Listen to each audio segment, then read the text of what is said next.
IVM.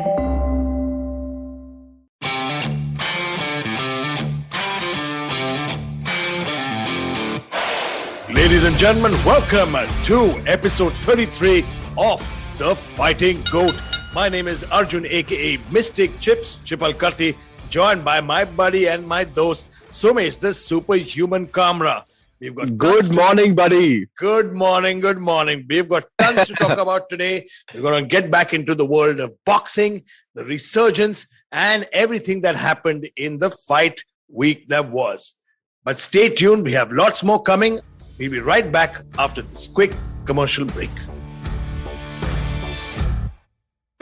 Hey everybody, it's been another great week on the IVM Podcast Network. On the Edges and Sledges Cricket Podcast from Delhi Capitals, we have their manager Siddharth Bhasin and marketing head Vaibhav Dar discuss with Varun what Nayi Delhi is all about and the life of players in the bio bubble. On Advertising is Dead, Varun talks to Masoom Meenawala, luxury fashion influencer, about her focus on wanting to elevate women in business. On Simplified, Chuck, Tony, Naren and Shrikesh are once again joined by Bertie to talk about his love for vinyl records. On Tere Mere Raaste, Keshav takes us to India's biggest man-made lake, Bhopal Tal. And on Smile India, Shifa tells us the story of Monisha from Mumbai, who uses empty Tetra packs to create durable furniture for schools. Do follow us on social media. We're IVM Podcast on Twitter, Facebook, Instagram, and LinkedIn. And remember, if you're enjoying this show or any of our others for that matter, please do tell a friend. We really appreciate you spreading this. Word of mouth helps a lot. And finally, this week, we'd like to thank our sponsors, Cred, Bank of Baroda, Quarter, CoinSwitch, Kuber, Slay Coffee, and Intel. We really appreciate the support.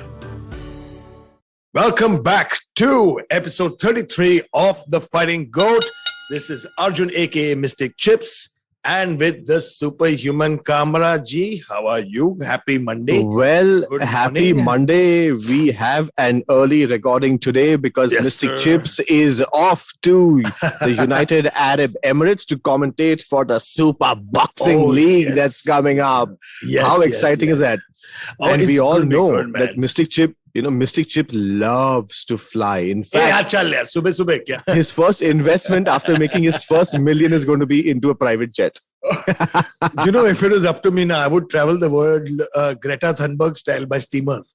Because go everywhere. No carbon footprint. Take like 10 weeks in order to reach. No problem. No, I'm just not the best flyer. Okay. And I've done enough research about this. I've seen enough air crash investigation videos and literally screwed myself in the process. So there's only one tactic I do now. I reach the airport, I knock back 5 drinks, and I hope I'll pass out.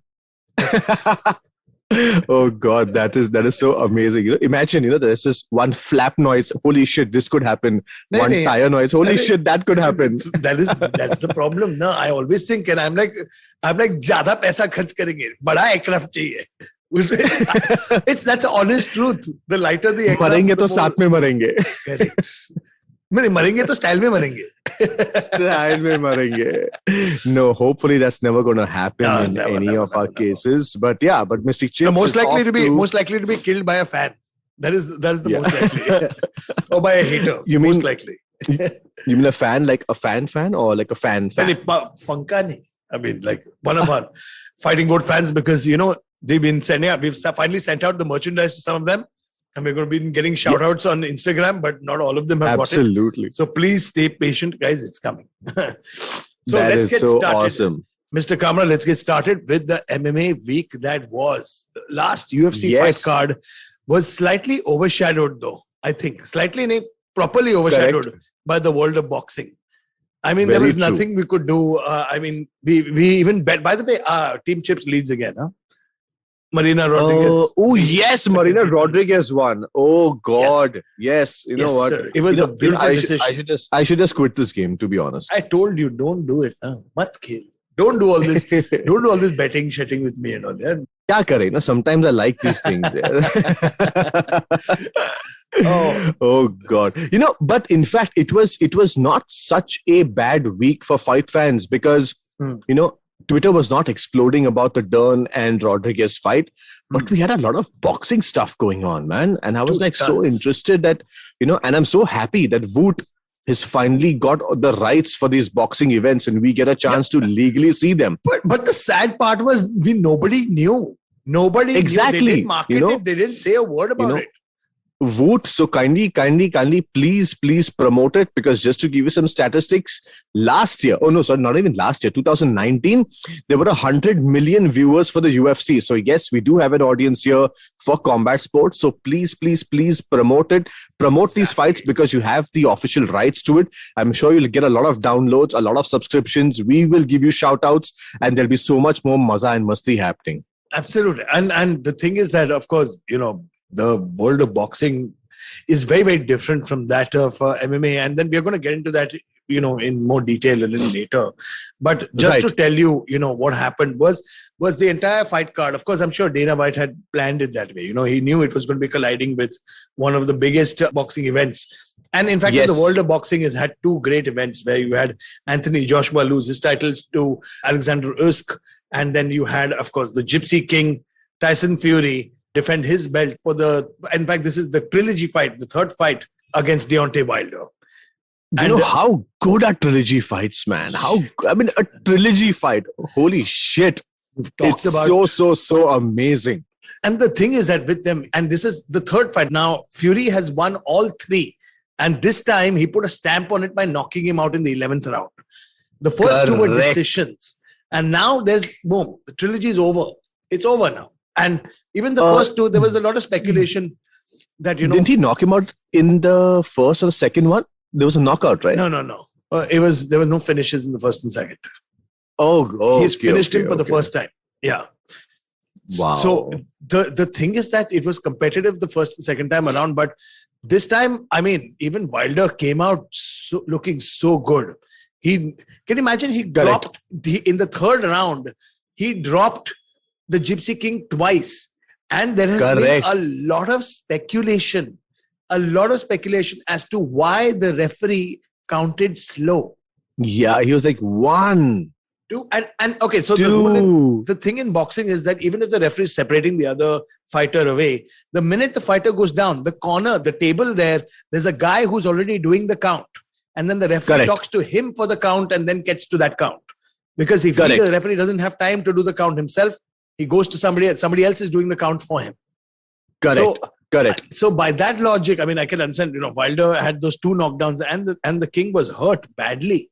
Absolutely. In fact, on the judges' scorecard, after a very long time in boxing, that was a 10-7 round. Man, for two knockdowns, this is a 10-7. 3 knockdowns and usually the fight is over.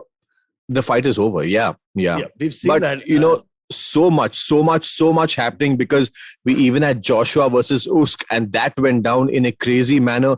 Joshua has immediately asked for a rematch. He has to rematch.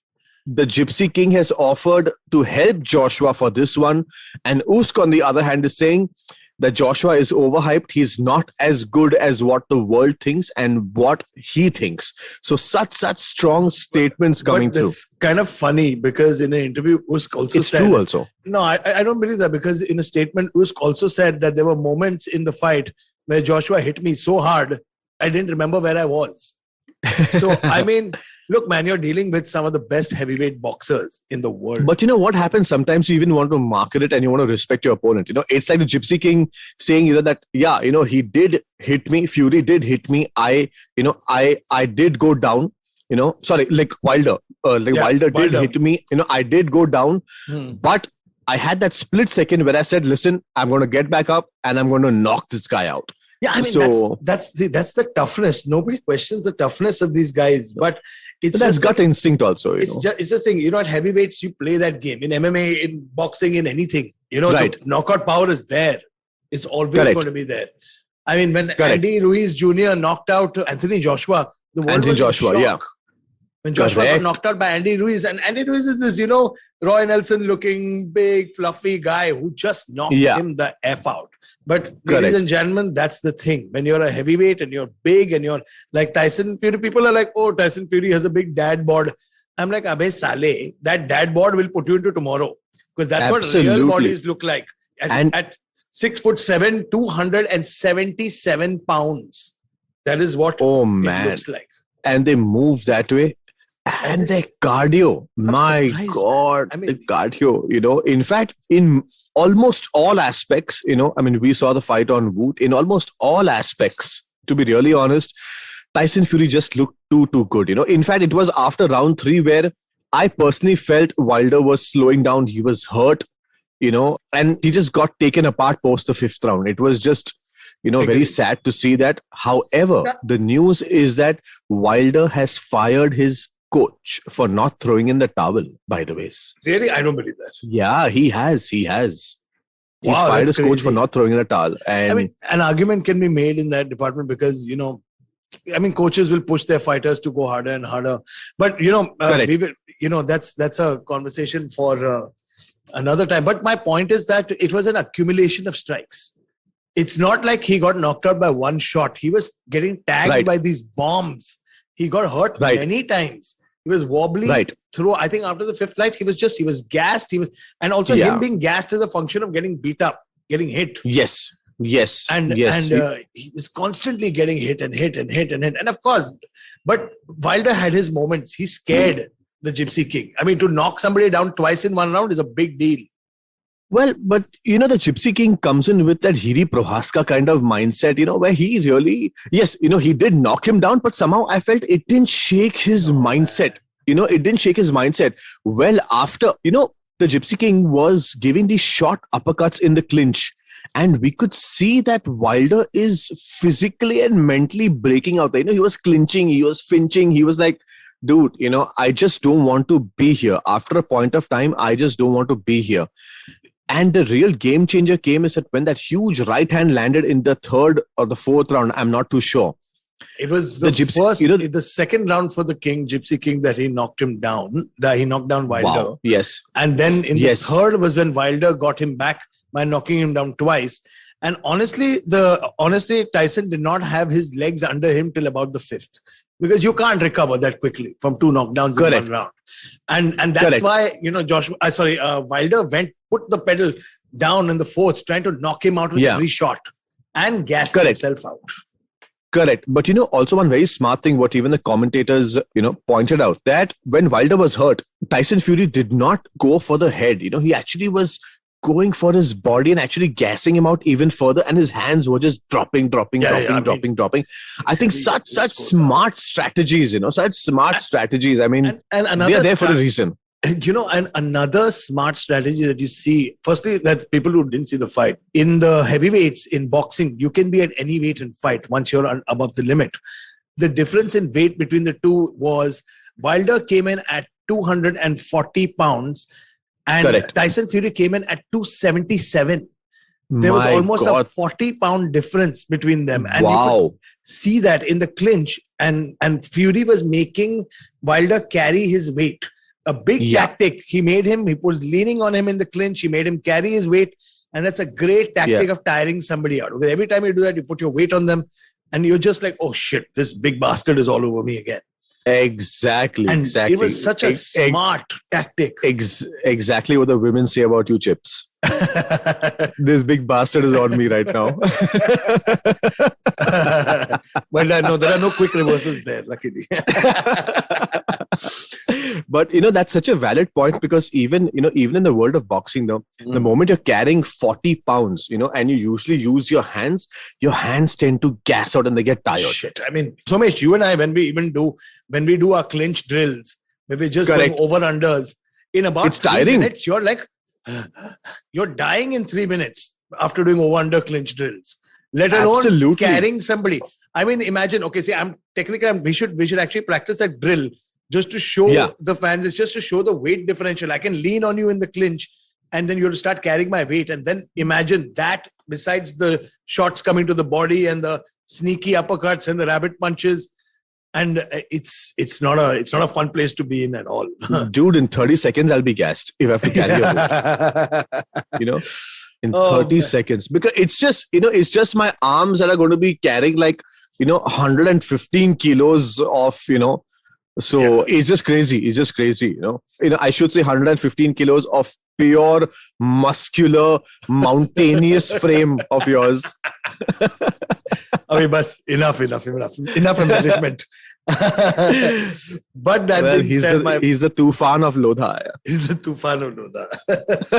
But for me, that was the highlight of the week. I mean, Somesh, that was an incredible highlight of the week, and we've got so much more to talk about from the boxing world. Absolutely. But before we move on to that, we'll take a short commercial break and see you on the other side with the resurgence of boxing over mixed martial arts. Habits? Routines? How exactly do they help us get better? Well, to simplify it for you, tune in to the Habit Coach podcast. I am Aspen Doctor, and I'm going to be here to help you get better daily with some simple, easy to do habits that you can easily adapt to your life. So tune in to the Habit Coach podcast from Monday to Friday, because I believe that awesome lives start with awesome habits. Welcome back to episode 33 of the Fighting G.O.A.T. This is Arjun, aka Mystic Chips, with the Superhuman Somesh, Kamra, and we've been talking about a lot of boxing today because we're just bitten by the boxing bug. Two big heavyweight fights in a short span of time. MMA kind of has taken a bit of a backseat, and we saw that. And you know what? Even MMA fans know that. And that's the kind of thing that we're talking about. There is enough space, firstly, in this sport. I hate it when purists say, oh, screw you, one is better than the other. No, there are two different sports. Boxing is boxing, MMA is MMA. And there's a big, big difference between the two. And the one point that actually we'll bring up before, when we talk about the resurgence of boxing is, I will say this, and I may receive flack or not, but you can tell the difference in just the pure striking in boxing. The hands look so good compared to any of the MMA heavyweight guys. Like, I mean, come on. When people say like, oh, Francis Ngannou versus Anthony Joshua, come on, let's just be honest here. That's not happening. Come on. Even somebody like Ngannou will say, no, I need 5 years to train in boxing, because it's a different deal altogether. Absolutely. In fact, the only gentleman who openly said, listen, I will never get into boxing because it's way more work is the Black Beast, Derek Lewis, who said that, listen, if I have to get into boxing, I need at least 2.5 years and a lot more cardio work to really get in there. So, a minimum. And the thing is that these boxers have been doing this for decades. They've been putting their entire time. It's the way they move. It's the way their feet move. It's the way they think. It's everything, and it's a chess game. It's beautiful, shot for shot, strategy for strategy, not wailing on each other. So when you compare it to MMA, and I hate people who compare it anyway, because the sports are different. In MMA, you have to worry about the takedowns, you have to worry about the jiu-jitsu, the kicks. It's a lot more. But a lot of other things. Yeah, but in those two heavyweight fights we've seen in the last few weeks, it's just been incredible. Like, what a treat. I actually had a question. I was in fact, and this is for all the listeners out here. This is for my, my partner in crime, Mystic Chips also. Mm-hmm. Do you think at some level, other organizations avoid having fights on same days, or do they put up weaker cards on the same days because they know that boxing is going to steal the limelight, especially if it's someone like a Floyd or a Canelo or a Triple G or, the heavyweights? Because what has been happening in boxing over the last maybe 4 or 5 years is a lot of these exhibition matches between, Conor and Floyd versus some Japanese guy. And it's not really been a treat to the fans because, they come, they laugh, they hug it out, they kind of touch each other and all of that. It's only in this last 1 month we saw 2 huge heavyweight fights come into the picture. One is, and these are legitimate fights, Anthony Joshua versus Usyk and Tyson Fury versus Deontay Wilder. We also saw Canelo fight a while back, but Canelo has been fighting for has been fighting. He's the only one, I would say, that's been holding up the torch in that sense of pure boxing, along with guys like Andy Ruiz and Andy Garcia. He's been one of the few boxers who've been doing this. Right. So coming to your question about scheduling cards, I mean, look, Dana and the UFC and so many MMA organizations have deals with channels. So why not just keep it on? Firstly, I think the timing was different. I think the card was earlier in India because the Fury fight. It was 1:30 a.m. Yeah. It was 1:30. Then though, I think then it achieved what it had to achieve because whoever was there saw the card there. They saw the MMA card and then moved on to boxing. So it's just. But what happens? But what happens in India, we are fortunate enough to have it very, very cheap. But what happens abroad is that when you have to pay for the pay-per-view, it's like $65 maybe for the UFC card, another, $65 for the boxing card. So there's always that option, for do you the spend user. that kind of money or not, for both Exactly, things. and at the end of the day, $130 is a lot of money. So it is. Hey, wherever you're from, it is a lot of money. No, I'm saying, see, that's why I think the UFC was smart and they put out a free card on ESPN. And it was not a, you weren't forced to buy it, because even Dana's smart. He's like, okay, I'm not going to, why would I try and compete with one of the biggest boxing fights in the history of boxing? Absolutely. And, this is like Ali Frazier trilogy level kind of fights, Right, so right. Why do that? And that was smart.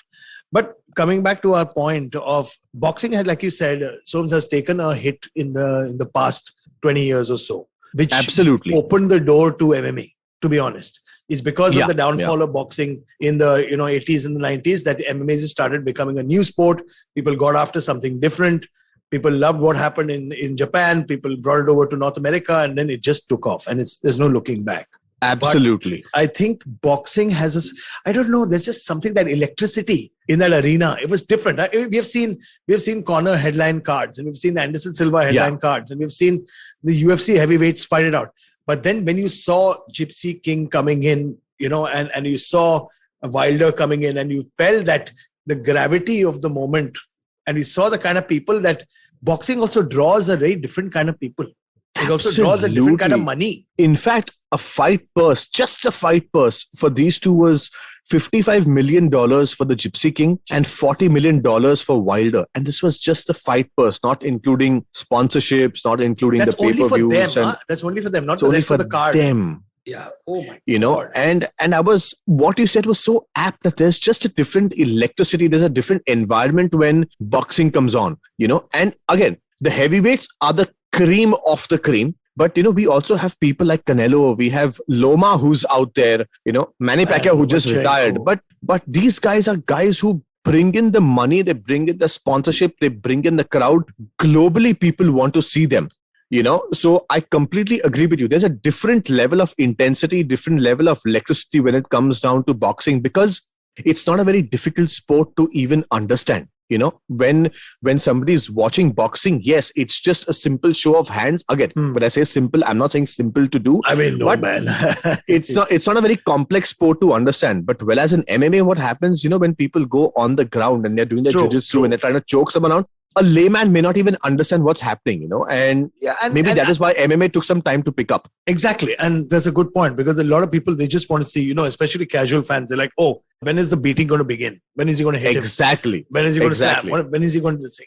And we saw that in India, especially because India also is huge on boxing. It's huge, especially with, army boxers from Pune and the North, and Olympics, where we've had a lot of success. Our own Vijender Singh, who won the Commonwealth Games, we've seen a lot of boxing in India, and we have a lot of good boxers in India. We see it all the time, and I'm going to get a chance to see them now with promotions like the Super Boxing League.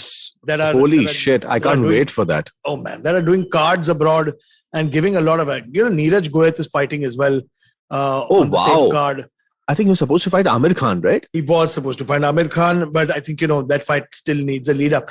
The thing is, when you're champion in boxing, you are forced to defend your belt against the contender put forward. It's not necessarily the ones that you had to fight. It's not the ones that you want to fight. You have to face the contender put forward to you. And, and the thing is that boxing has so many titles.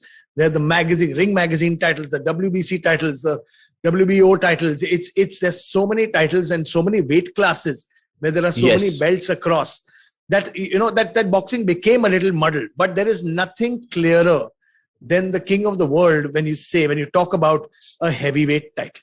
When you talk about a heavyweight title, throughout the history of time, when you talk about heavyweight title, when I was a kid, when my dad would talk about, Ali versus Frazier, and I'm like, damn, now, like, the Thriller in Manila, like you knew those were big fights, man. They were big fights.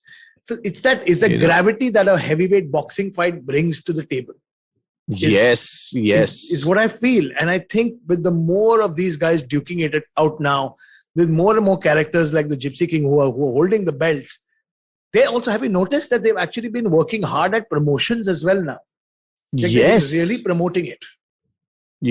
I mean, there are just such few superstars left in boxing at the moment. I feel the field is open. I mean, there are so many people that can get into it and just give it a go. Like, honestly, nobody knew Andy Ruiz would beat Anthony Joshua. I mean, Shit. it just happened out of the blue, and it was so beautiful. I mean, of course, he couldn't defend his belt, but even these shots, I mean, I'm like, dude, Andy Ruiz, look at him. He actually looks like a big taco in himself. Come on, man. He just beat the living daylights out of somebody who's been dominating for so long. So honestly, I feel that the vacuum is so big that people can definitely get into it and make a massive, massive career in this. I agree. And the thing is that, we talk about resurgences in the sport, and it's because of iconic events and iconic fighters that can do it.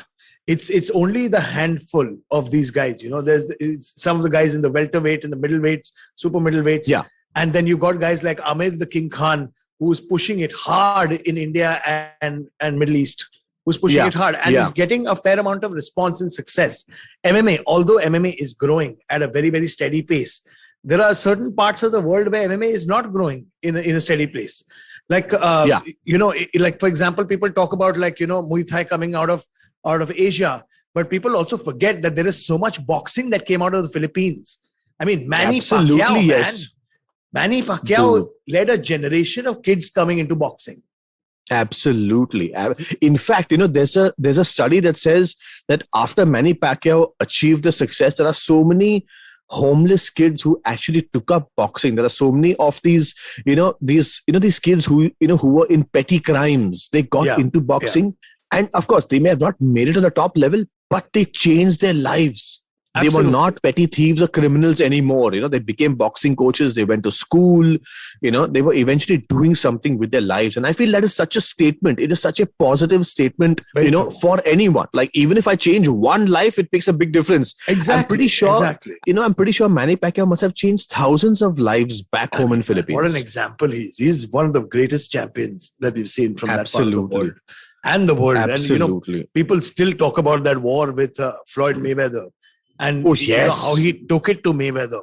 And people had a lot of questions about whether Mayweather is going to be, was legit or not still, or, what happened in that fight, who won, who didn't win. And that was with Pacquiao coming in with an injured shoulder.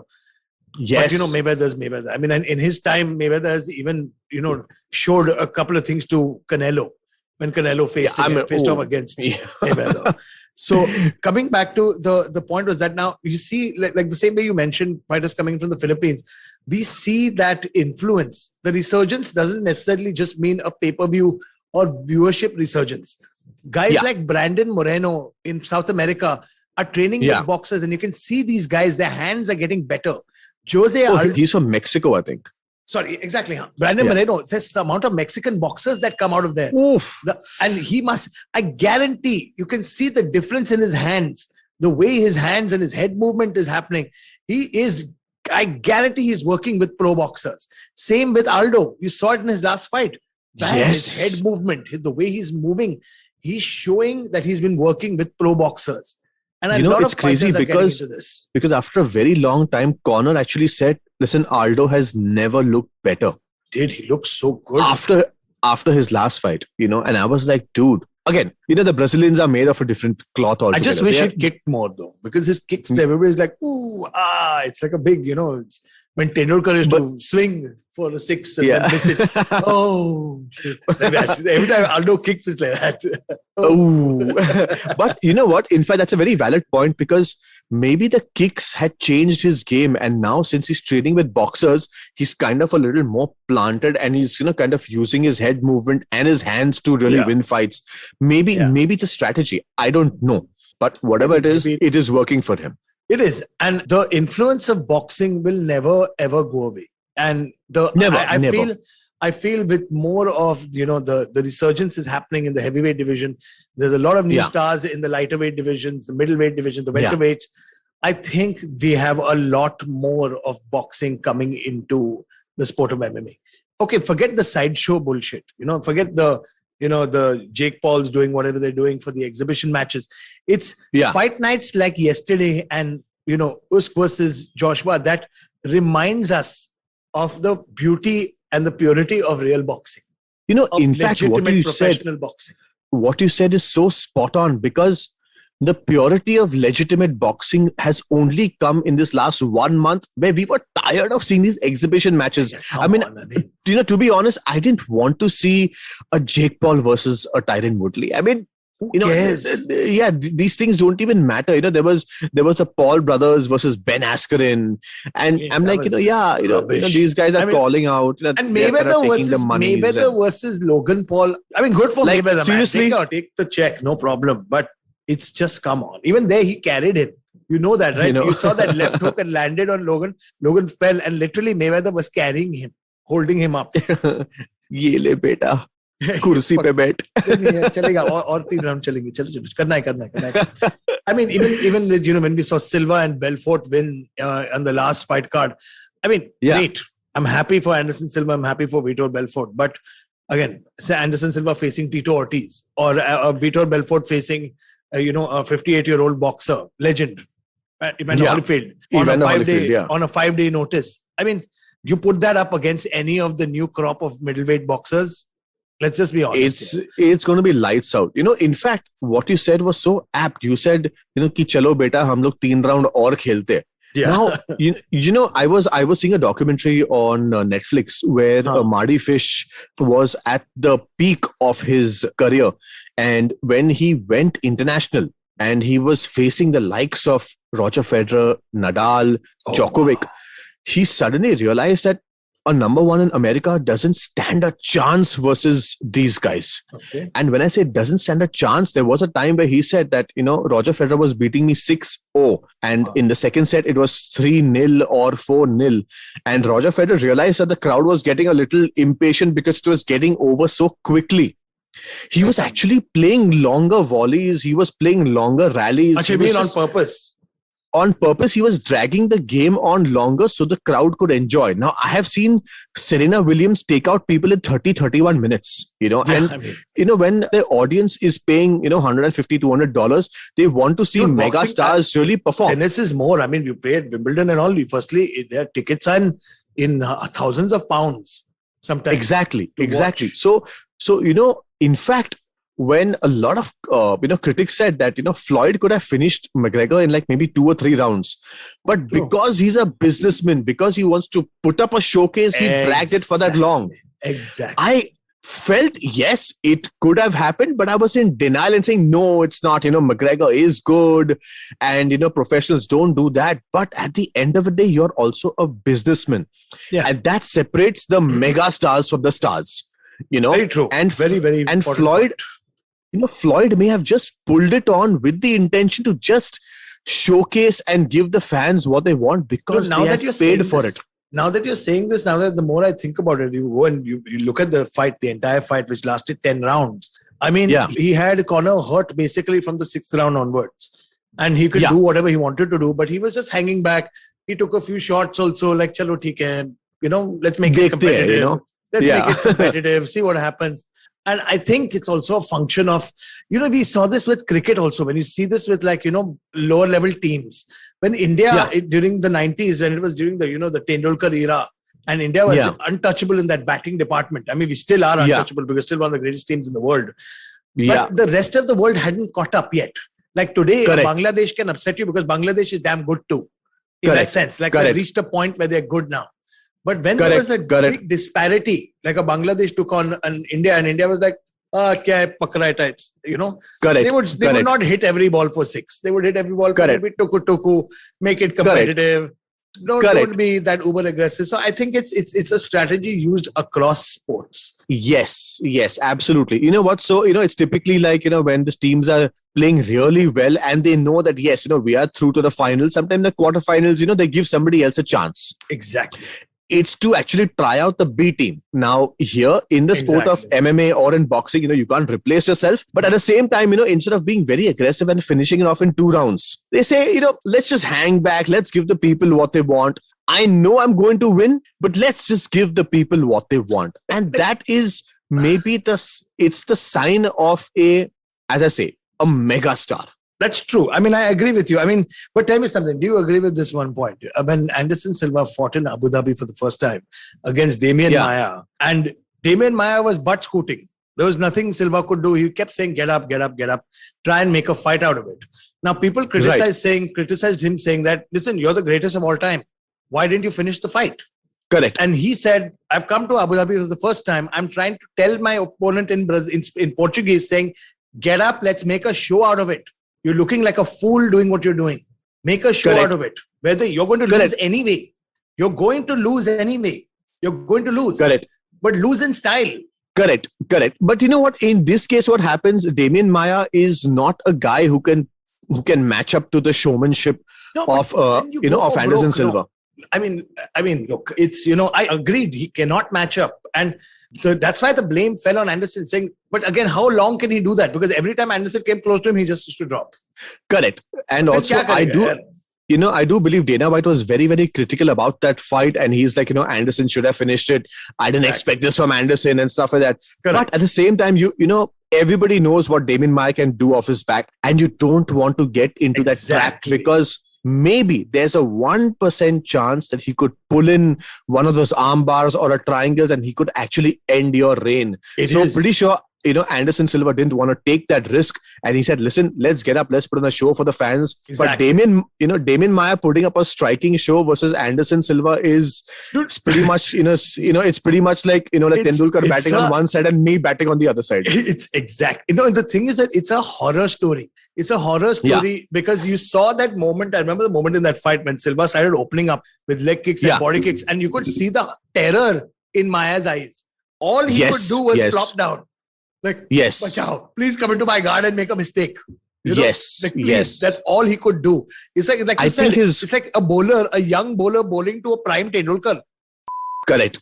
That's horrible. That is the worst thing you could do to me. Why? मुझे नहीं डालने का है, मैं डालेगा ही नहीं. अरे wide ball, no ball. We'll do a Inzamam ul Haq. Retired hurt. Inzamam ul Haq who bowled like some 40 balls, and by the end of the day, to chhod Janet. It'll be like that only if I do it. Bhaijan rehne do. But I think in summation, I think we can say that boxing, even in its resurgence, is going nowhere. It's people kept counting it out till about 5-7 years ago, saying that, boxing is done. Bullshit. There is an element of boxing. It's one of the biggest parts of MMA, I would say. Yes, okay, people say wrestling and jiu-jitsu are there, but there's nothing like seeing good hands on a well-rounded fighter. There's nothing. Absolutely, yes, absolutely. In fact, when the sale of UFC was happening in that 2016-17 time zone, Lorenzo Fertitta and Dana White had launched Zuffa Boxing. I remember. With the intention to get into the boxing business and really take it to where it belongs. Now, at that point of time, when we had these exhibition matches and honestly, not much was happening, Dana White kind of pulled out from that business saying, listen, there's way too much investment, way too much time that I need to give it. Right now, I'm not ready for it. Exactly. Maybe this is the start of something that we can see, something new, something maybe interesting. Maybe next year or the year after that, if Dana White feels that, he can get into the boxing world, I think it's a money-making machine for someone who started his career with boxing. Dana White was in boxing. He was. And for Dana, probably, see, the thing is that Dana's right. He has too much on his plate with the UFC. He has to worry about all the countries that they're in. They're fighting literally 5 cards a month. There's Dana White Contender Series. There's Ultimate Fighter. There are launch and expansion plans, and Dana is the head. He handles everything, even though there are. And plus, it's a publicly listed company, so so now he cannot shy away from his responsibilities. Exactly, and, it's not a not that he ever did. No, he never did. Dana is one of the best in the MMA. From years from now, when people will talk about one of the best MMA promoters in the world, it's going to be Dana White. It's always going to be yes. Dana White. I mean, we've got other guys, on the periphery, but Dana above everybody else, for sure. Absolutely, yes. He is the godfather of the business. Hopefully, he and Lorenzo Fertitta in boxing would be magical. And the resurgence is what we will look for, that resurgence again. Absolutely. But speaking of what's going to be magical, we will take a short commercial break. We'll get back on the other side with what's coming up the next week and some cool commercial breaks out here. See you on the other side. What if you could relive some of the biggest and most public feuds in Indian corporate history? Peer back through the window of time to see who among HUL or Norma stood on top. Or who was more dominant between Tata Motors and Maruti Suzuki? Tune in with me, Ambi Parmeshwaran. And me, Anupam Gupta, on Bank of Baroda presents The Last Brand Standing, where we talk about two brands vying for the top position. And what their journeys were. Every Tuesday on the IVM Podcast app or website. Or wherever you get your podcast from. Ladies and gentlemen, welcome back to episode 33 of the Fighting G.O.A.T. You've been listening to me, Arjun, aka Mystic, Chips, Chipalkatti, and my buddy Somesh, the Superhuman Kamra. And if you're just tuning in, well, go back and check out and listen to what we were talking about. We had a great conversation about the position, the resurgence, the place of boxing in the world of combat sports today. It's a sport that will never die, and it's just a great chat that I had. A lot of great insights from Mr. Kamra. And, I think it's one of those subjects that we're going to have to talk to with multiple guys. We're going to get Amir Khan on the show. And I'm sure Yes, I cannot wait for that. I cannot wait for someone like an Amir Khan to come, and you're going to be meeting him in person the following week. So yes. I'm so excited. You're coming with me next time anyway. You're coming with me next time anyway. So even Bill Dosanjh is someone that we can speak to, because he's a big boxing promoter. They're so into the sport. They're so involved. They've invested their hard-earned money, their time into building the sport. And why not? They're doing a great job. At least on this side of the world, when it comes to the Gulf zone and India and, Sri Lanka and stuff, I think they're picking out some good talent. And it's so funny though. Kudos to them. It is. It's so funny though that in India, even though they love boxing, the crowd is slowly preferring MMA. And abroad, in the Middle East, they love boxing. They wanted to see the boxing. They want to see that chess match. They want to see the strategy. They want to see how somebody's shoulder drops as they look for the left or the right, or small feints that they open up. It's a big science. It's funny how the crowd works. We're going to do an episode on how the public perception of these sports are. It's right. Some guys like when I was starting out, I loved the just bleed, slam his head into the canvas. But you still do. I still do. But at the same time, I respect a good parry and counter. I love good, clean boxing. I love watching good striking as well. Absolutely, yes, absolutely. And the good part is that, since we travel so much, since we go to various countries, we do various shows, we meet different promoters, different fighters. There's so much that we can speak of, how the crowd reacts to certain sports. And that's a very, very interesting topic. I think we should cover that. But that's going to be with a guest. Now, speaking of guest, the next card that is coming. Yes, sir. What is on Sunday? Mm-hmm. The main event in the featherweight division is Aspen Ladd versus Norma Dumont. And that's a very interesting women's card. The women are back again. The last back-to-back card main events for women. Absolutely. The co-main event is a heavyweight bout where Andrei Arlovsky is back with Carlos Felipe. Oh, the Pitbull's back. The Pitbull, and Jim Miller is back on the card. Jim Miller still fighting? Jim Miller still alive. He's been there since 20 years at least now. 20 years minimum. Well, I think Jim Miller fought like in 1931 also. Yeah, easily. We look at his mustache. Definitely put him in a suit and all. No, just kidding. Yeah. It's Jim Miller. I was seeing one of Jim Miller's fights. Jim Miller looks so much like David Warner actually, He does. I need to take a look. A young Jim Miller, you mean, or an old Jim Miller now? Well, actually, Jim Miller just looks like David Warner. I need to take a look at Jim Miller again. But yeah, you're right. So Jim Miller's back. So that's, very, very interesting card. So we're going to be talking about or taking picks on the main event, which is in the women's featherweight division, 145 pounds, Aspen Ladd versus Norma Dumont, and the co-main event, which is a heavyweight bout between Andrei the Pitbull Arlovsky and Carlos Felipe. Oh my God. the thing is, you can't count out Arlovsky ever. Every No time you ways. think, he's Never. going to get KO'd or he's going to do this or that, he just comes back and fights this, technical style, stifling approach kind of fight. and we saw that in the last couple of fights. Like, okay, may not be the most crowd friendly, but he's winning. He's still winning somehow. He's still winning. Right. In fact, he's got 3 wins in his last 4 fights. Man, that's crazy. I mean, I think he lost to was Alistair Overeem, where he got front kicked and his tooth came out. I think that was I remember that. No, I remember that because I love Overeem. So, I remember Overeem doing that. Maybe that was a couple of years ago. His last loss was versus Tom Aspinall. And yes, the Brit. I remember that. The Brit guy. And he beat Chase Sherman in his last fight. Yes, I know.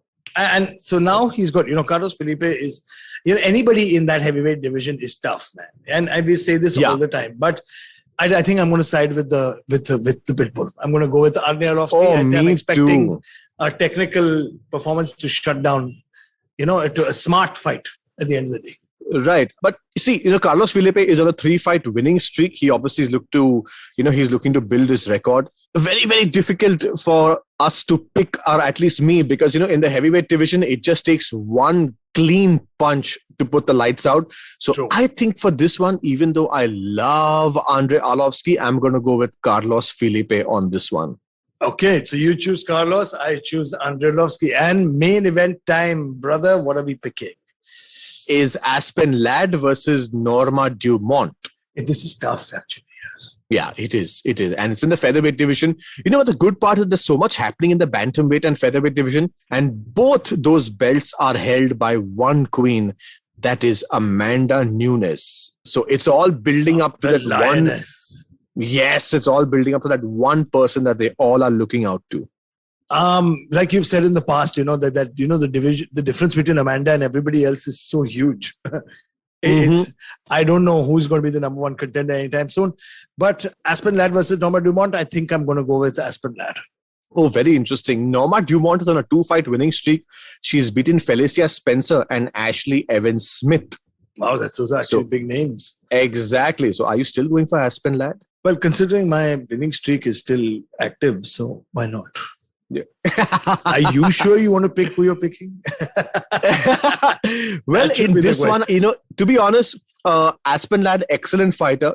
She lost to GDR, which was one of the biggest disappointments. Dude, GDR is huge. GDR is such a tough outclassed. Fighter. Of course, she got outclassed. Dude, Jermaine the Randomy is one of the toughest fighters I've seen. I would love to see GDR versus Nunez because she's also big, she's strong, and has great striking chops. Right.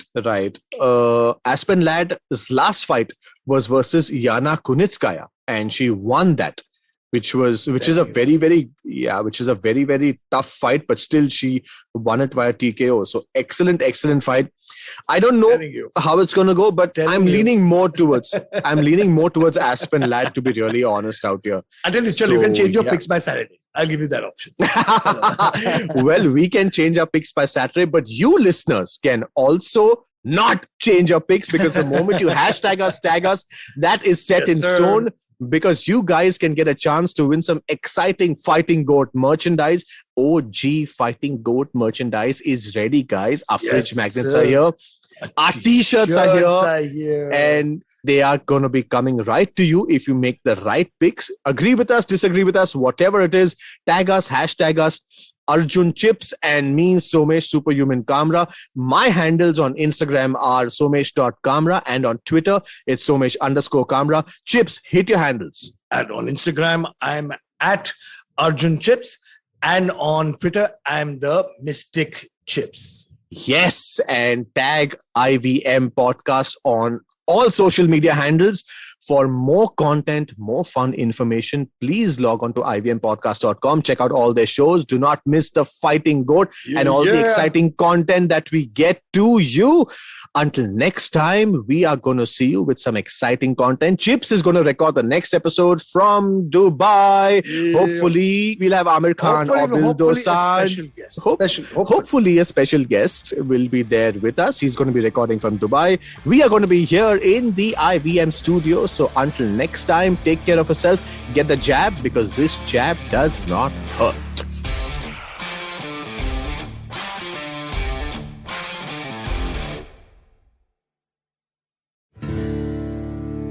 3 of Echoes of India, your favorite history podcast, is back on the IVM Podcast Network.